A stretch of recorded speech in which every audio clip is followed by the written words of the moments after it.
সংসদীয় গণতন্ত্রের সর্বোচ্চ ব্যবহার করতে পারলে দেশের উন্নয়ন নিশ্চিত করা সহজ হয় বলে জানিয়েছেন জাতীয় পার্টির চেয়ারম্যান জি.এম. কাদের।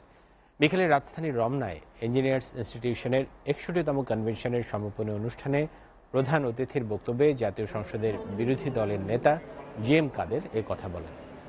গণতন্ত্র না থাকলে সুশাসন হয় না জানিয়ে তিনি বলেন, সুশাসন না থাকলে জনগণের ও রাষ্ট্রে শান্তি বিরাজ করে না।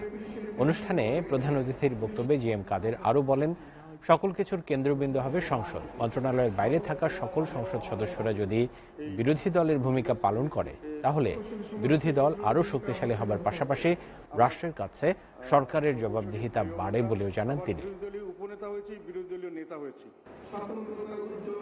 সরকারি দলের সদস্যরা সরকারের বিপক্ষে ভোট দিতে পারে না, ফলে অটোমেটিক্যালি যেটাই সংসদে যায় সেটাই পাস হয়। ফেল করার, পাস না হওয়ার কোনো সমস্যা থাকে না, এবং অনেক জিনিসই আমাদের দেশে এই জন্য সংসদে আনা হয় না। সংসদীয় গণতন্ত্র সেটার চর্চা একটা বাধা হচ্ছে, যে সংসদীয় গণতন্ত্রটাকে সম্পূর্ণভাবে কার্যকর করা উচিত, এবং এর জন্য কিছুটা হলেও আমাদের রিস্ক নিতে হবে।